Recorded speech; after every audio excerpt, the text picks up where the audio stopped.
इसके आगे ले लेते हैं कांग्रेस का एक फेवरेट शब्द जो उनकी जुबान पे हमेशा रहता है, इसके जाप करते रहते हैं, और वो है अडानी अडानी अडानी अडानी अडानी मिस्टर अडानी, जिसको कांग्रेस दिन रात जपती है, बोलती है। कुछ टाइम पहले 13 नवंबर 2020 को फाइनेंशियल टाइम्स, जिनके टाइज सोरस से देखे गए हैं, उन्होंने एक आर्टिकल पब्लिश किया था जिसका टाइटल था Modi's Rockefeller, Gautam Adani and the concentration of power in India. इस आर्टिकल में एक्सप्लिसिटली ये सजेस्ट किया गया था कि प्राइम मिनिस्टर मोदी को कमजोर करने के लिए अडानी को टारगेट करना जरूरी है, जो एक डेलिबरेट नैरेटिव को दिखाता है। और ये नैरेटिव क्या है? जी हां, बिल्कुल सही, भारत की सरकार, भारत की प्रोग्रेस को डिस्टेबलाइज करना। 31 अगस्त 2023 को G20 समिट के 10 दिन पहले राहुल गांधी ने अडानी इशू पर प्रेस कॉन्फ्रेंस की, जिसमें उन्होंने डायरेक्टली पीएम मोदी को टारगेट किया। इससे उनके इंटेंशंस बिल्कुल क्लियर थे। अडानी सिर्फ उनका एक मोहरा थे और उसकी बॉर्डर स्ट्रैटेजी में जो मोदी की लीडरशिप को अंडरमाइन करने और इंडिया के स्टॉक मार्केट को डिस्टर्ब करने के लिए यूज की गई थी। यह पूरा डिजाइन्ड एक प्रोपेगेंडा था। नरेंद्र मोदी जी ने जैसे अडानी जी की मोनोपोली है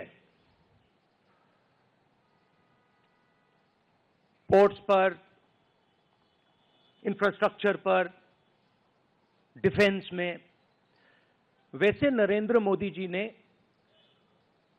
पॉलिटिकल फाइनेंस की मोनोपोली बनाई है। पिछले 4 सालों से कांग्रेस ने लगातार मोदी गवर्नमेंट को अडानी के नाम पर अटैक किया है और पार्लियामेंट में बार बार डिसरप्शन क्रिएट किए हैं अडानी का नाम लेकर। और इस डिसरप्शंस के चलते billions of tax payers, Indian tax payers का मनी वेस्ट होता है। जैसे आप जानते हैं कि पार्लियामेंट को चलाने के लिए 1 मिनट की कॉस्ट 2.5 लाख रुपीस है। तो क्या ये पैसा सोरस देते हैं? नहीं, ये आपका और हमारा पैसा है। 2023 के बाद ओसीसीआरपी ने 5 से 7 आर्टिकल पब्लिश किए जो सिर्फ अडानी पर ही फोकस थे। ओसीसीआरपी का अडानी पर इतना ज्यादा फिक्सेशन काफी स्ट्राइकिंग है। इतना टाइम एक आदमी के पीछे क्यों? ये पैटर्न ओसीसीआरपी के पहले कैंपेन्स को याद दिलाता है, जो रशियन प्रेसिडेंट व्लादिमीर पुतिन के खिलाफ जैसे हुए थे रशिया में। जो ये सिग्नल करता है कि ओसीसीआरपी का डेलिबरेट स्ट्रैटेजी है उन लीडर्स को टारगेट करना जो वेस्टर्न इंटरेस्ट के सामने झुकते नहीं। अगला पन्ना आता है पेगासस का। क्या पेगासस के बारे में किसी ने जाना, कोशिश की? कांग्रेस का डिसरप्शन अडानी केस तक ही लिमिटेड नहीं रहा। पेगासस स्पाईवेयर कंट्रोवर्सी भी उनके आर्सेनल का एक और वेपन बन गया। राहुल गांधी ने सोरस के कैंपेन को एक स्टेप और आगे बढ़ते हुए पब्लिक को मिसलीड किया और इंडिया को इंटरनेशनल स्टेज पर डिफेम करना शुरू कर दिया। इस प्लान में कैम्ब्रिज यूनिवर्सिटी में उनके दिया गया भाषण ये भी शामिल है। Indian democracy is a public good,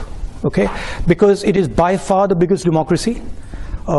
At least 50% of people who live in a democratic space live in India, and so preserving and defending Indian democracy is more than just about India.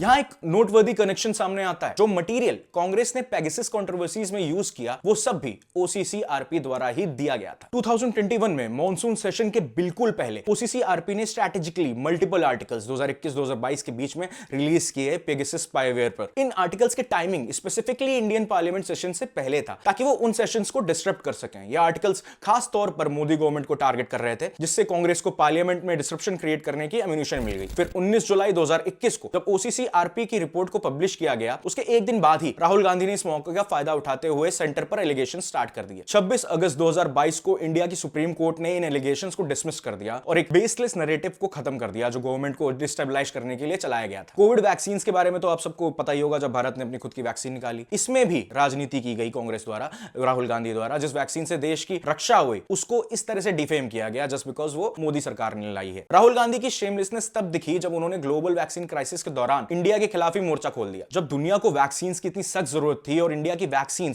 एक saving grace बनकर सामने आई, राहुल गांधी ने अपने देश पर attack करना खुद ही शुरू किया ओसीसीआरपी के डायरेक्शंस पर। जून 2021 में ब्राजील ने इंडियन वैक्सीन के ऑर्डर को कैंसिल कर दिया, लेकिन जैसे ही ओसीसीआरपी ने 1 जुलाई 2021 को इस पर रिपोर्ट पब्लिश की, राहुल गांधी ने एक पपेट की तरह इस टॉपिक को अपना लिया। उन्होंने ब्राजील के साथ कोवैक्सीन डील पर इंक्वायरी की मांग रख दी, ओपनली इंडियन गवर्नमेंट को टारगेट करते हुए। यह महज सिर्फ एक पॉलिटिकल स्टंट नहीं था, यह एक डेलिबरेट अटेम्प्ट था इंडिया की रेपुटेशन को बदनाम करने का, जब दुनिया को भारत की जरूरत थी। वो 1 महीने तक कहां थे और ओसीसीआरपी की रिपोर्ट के बाद ही क्यों जाग गए? राहुल गांधी यहां तक नहीं रुके, उन्होंने सोच लिया कि देश को कैसे और पीछे पीछे ढकेलें, उसका नाम और कैसे खराब करें। अब बात करते हैं राहुल गांधी के एंटी इंडिया कनेक्शन के बारे में, जो इस स्टेप से नीचे आ रहा है, जो एक डेंजरस चीज है। हाल ही में हमने देखा राहुल गांधी के फ्रीक्वेंट विजिट्स जो यूएस और यूके की हो रही हैं, is a clear sign of indication कि उनके नेटवर्क कहां पे है, उनके साथ कौन खड़े हो रहे हैं, कौन लोग हैं जिनके साथ वोट बैठ रहे हैं। उन्होंने कांग्रेस के मेंबर के रूप में और अपोजिशन लीडर के रूप में भी एंटी इंडियन फोर्सेस से मिलने का काम काम किया है और अपने जॉइंट्स जो एंटी नेशनल लोग हैं उनके साथ स्ट्रांग करने के काम वो कर रहे हैं। क्योंकि यदि वो सही होते तो बिना फॉरेन मिनिस्ट्री को इन्फॉर्म किए या उनको बताए हुए, उनको कॉन्फिडेंस में लेके वो ये सब ट्रिप्स प्लान्स क्यों कर रहे हैं? इसको हम ऐसे समझ सकते हैं क्योंकि ये सारी मीटिंग्स इंडियन फॉरेन मिनिस्ट्री की जानकारी के बिना हो रही हैं। तो जब कुछ छुपाने को नहीं है तो परमिशन क्यों नहीं ले रहे? ये सब सीक्रेट मीटिंग्स हैं जो वो कर रहे हैं। मैं आपको समझाऊंगा कैसे और क्यों। इसमें सबसे पहला नाम आता है समंथा पावर। जानते हैं समंथा पावर के बारे में? एक सस्पिशियस इंस्टेंस हुआ था जब राहुल गांधी का उज्बेकिस्तान का सीक्रेट विजिट लास्ट ईयर रखा गया और उस वक्त यूएसएड के एडमिनिस्ट्रेटर समंथा पावर भी वहां मौजूद थी, जो ओसीसी आरपी के की फंडर में से एक है। ऐसे कोइंसिडेंसेस सीरियस कंसर्न्स रेज करते हैं कि कैसे कांग्रेस, ओसीसी आरपी और फॉरेन एंटिटीज जो इंडिया को डिस्टेबलाइज करने की कोशिश कर रही हैं वो साथ पाई जाती है। इसके बाद सेकंड क्रोनोलॉजी में आता है नाम भारत जोड़ो यात्रा का। राहुल गांधी की भारत जोड़ो यात्रा जो 2024 इलेक्शंस में फेल हो गई थी, क्योंकि इन्हें इलेक्शंस में सिर्फ 99 सीट्स ही मिली, तो इससे हम यही कह सकते हैं ये फेल थी। इस यात्रा के दौरान उन्हें सलील शेट्टी जो सोरस बैक्ड एनजीओ के वाइस प्रेसिडेंट हैं उनके साथ वॉक करते हुए देखा गया। Another coincidence? Non-stop proof that you can see on your screens come in that goes on to establish the Congress Soros link. Though remember, senior Congress leader Jairam Ramesh has denied any such link, but this is the proof that Times Now continues to put out.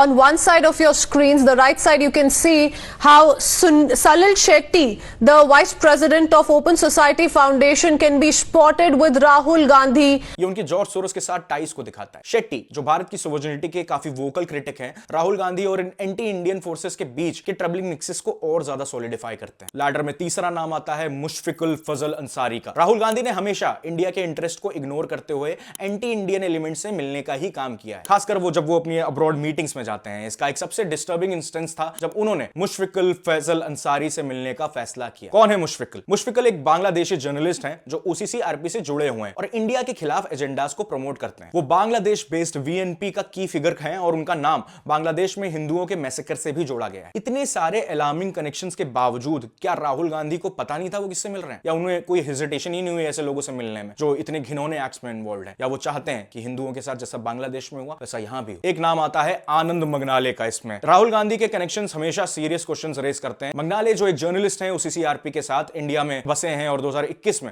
OCC RP से जुड़े south Asia के regional editor के रूप में काम कर चुके हैं। ये राहुल के काफी क्लोज एसोसिएट भी हैं। उनका नाम 2020 के दिल्ली रॉयट्स में भी सामने आया था। यहां तक कि यह भी कहा जाता है कि उन्होंने चाइना से फंड्स चैनल किए थे, खासकर शर्जिल इमाम को पहुंचाने के लिए, जो उस अनरेस्ट में एक प्रोमिनेंट फिगर था। वो न्यूज क्लिक से भी जुड़े हैं जो अब चाइनीज प्रोपेगेंडा चलाने के लिए इन्वेस्टिगेशन के अंडर है। लैडर में अगला नाम आता है डोनाल्ड लू के बारे में। डोनाल्ड लू कौन है? डोनाल्ड लू की कैरियर को अगर पॉलिटिकली सेंसिटिव एनवायरमेंट्स के कॉन्टेक्स्ट में देखा जाए तो उनके एक्शंस काफी बार कंसर्न्स रेज करते हैं। जैसे अल्बेनिया, किर्गिस्तान, पाकिस्तान, बांग्लादेश, श्रीलंका और नेपाल में उन्होंने जो एक्शंस लिए हैं उससे इन देशों की, जिनका मैंने आपको नाम बताया, उनकी गवर्नमेंट्स को डिस्टेबलाइज करने की कोशिश की गई। यह भी इंटरेस्टिंग है कि राहुल गांधी ने 2023 में यूएस व्हाइट हाउस में एक सीक्रेट मीटिंग की थी। इस मीटिंग में डोनाल्ड लू और बाइडेन एडमिनिस्ट्रेशन के दूसरे ऑफिशियल्स शामिल थे। इसमें एक और इंटरेस्टिंग बात यह है कि Indian ministry of external affairs को राहुल गांधी की व्हाइट हाउस में यूएस डिप्लोमैट्स के साथ हुई इस मीटिंग के बारे में कोई भी इंफॉर्मेशन। तो यह बिल्कुल क्लियर करता है कि राहुल गांधी जी के इंटेंशंस क्या हैं।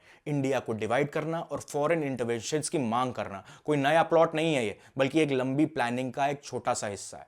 ये कोई संयोग नहीं है, ये एक खतरनाक प्रयोग है। दोस्तों, मैंने पूरा केस ये डिबंक कर दिया। आपने सारी चीजें देखी फैक्ट्स के साथ, तथ्यों के साथ, और अब आपको फैसला करना है, आपको डिसाइड करना है कि क्या सही में वाकई में ये लोग देश के हित के बारे में सोच सकते हैं, या ये बस और बस सिर्फ देश की तबाही चाहते हैं और अपनी सत्ता चाहते हैं। ऐसे और डिबंकिंग वीडियोस के लिए चैनल को सब्सक्राइब करिए। वीडियो आपको पसंद आई हो तो लाइक करिए, कमेंट करके बताइएगा जरूर कैसा लगा आपको वीडियो। कुछ भी कमेंट कर दीजिएगा, इससे मुझे थोड़ी बहुत हेल्प मिलेगी रीच में। बेल आइकन ऑन कर दीजिएगा ताकि आपको पता चलता रहे हम जब भी नेक्स्ट वीडियो डालें। Thank you everyone for your time. जय हिंद, जय भारत। ऐसी और पॉलिटिकल इनसाइट्स और अपडेट्स के लिए सब्सक्राइब करिए द देव डिबंक्स। इस वीडियो को लाइक करिए और शेयर करिए। Thank you, see you in the next video.